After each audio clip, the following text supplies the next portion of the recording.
नमस्कार.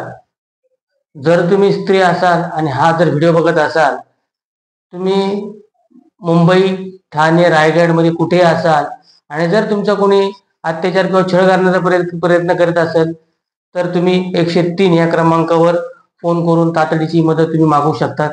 आणि जर तुम्ही भारतामध्ये कुठेही असाल, तर 1091 ह्या क्रमांकावर तुम्ही फोन करून तातडीची मदत तुम्ही मागवू शकता आणि स्वतःचं संरक्षण करू शकता.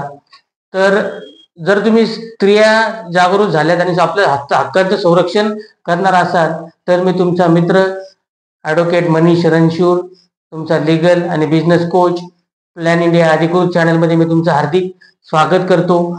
आपण अनेक दिवसापासून अत्यंत महत्त्वाच्या विषयावर चर्चा करत आहोत. त्याच्यामध्ये अनुसूचित जाती आणि अनुसूचित जमाती अत्याचार प्रतिबंधक सुधारणा अधिनियम 2015 ची आपण कार्यप्रणाली बघत आहोत. आजचा जो आपण विषय याच्यामध्ये सुरुवात केलेला आहे तो अत्यंत महत्त्वाचा आहे की अत्याचार प्रतिबंधक कायदा आणि लैंगिक मुद्दे. तर ॲट्रॉसिटी ऍक्ट हा जो आहे मित्रांनो, हा फक्त जातीवाचक शिवीगाळ किंवा जातीभेद थांबवणे किंवा भेदभेद थांबवणे किंवा जो जातीय अत्याचार आहे तोच नाही, तर याच्यामध्ये लैंगिक अत्याचार थांबवणं देखील आहे.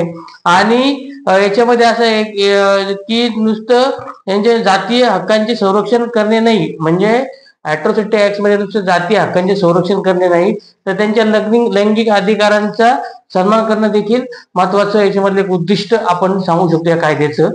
तर मित्रांनो, आज या विषयावर आपण सविस्तर चर्चा करणार आहोत.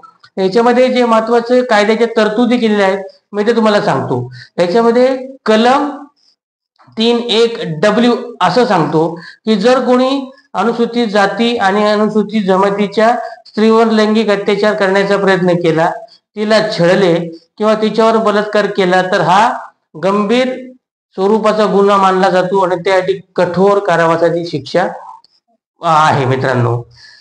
त्याच्यामध्ये दुसरा जो मुद्दा आहे, जो कलम आहे, तो कलम आहे 3(1)XI.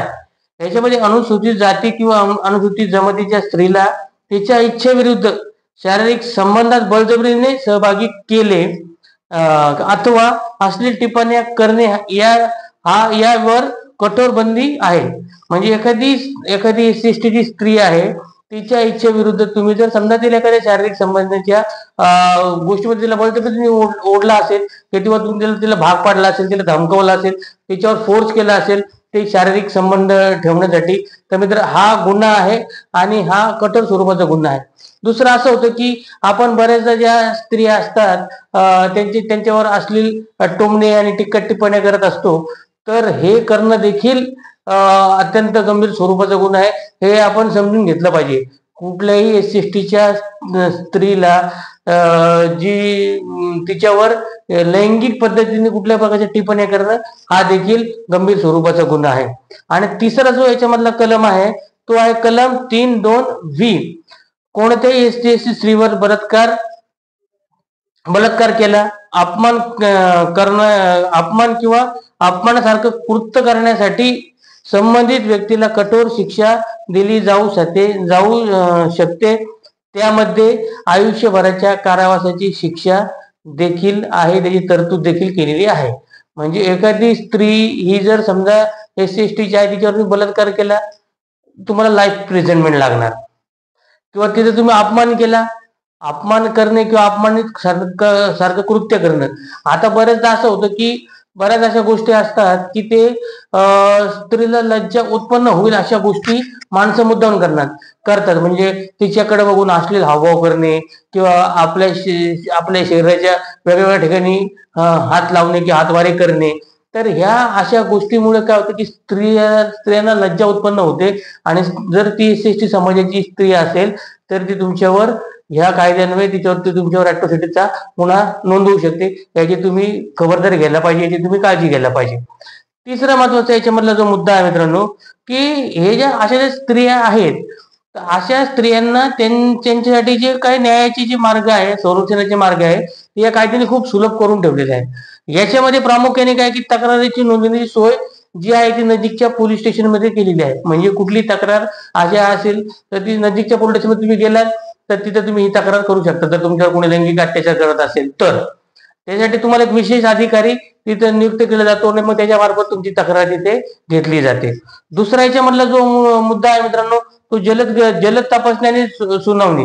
हे जे काही प्रकरण असे की तपासणी पण खूप जलद गतीने फास्ट ट्रॅकवर होते आणि जी सुनावणी देखील फास्ट ट्रॅकवर होते.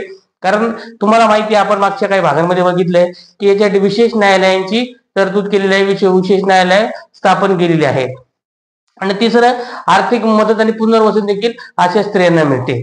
ठीक आहे, आर्थिक म्हणजे मदत आणि पुनर्वसन नंतरचा भाग आहे, पण अशा गोष्टी घडू नये यासाठी आपण काय गोष्टी केल्या पाहिजे हे देखील तितकंच महत्वाचं आहे.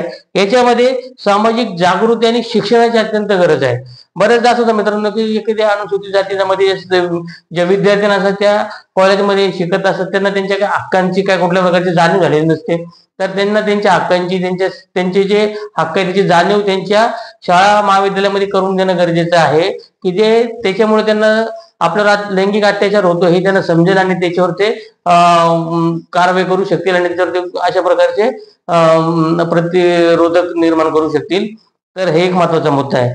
दुसरं असं आहे की जे इतर समुदायाचे लोक आहेत त्यांना प्रशिक्षण देण्याची देखील गरज आहे.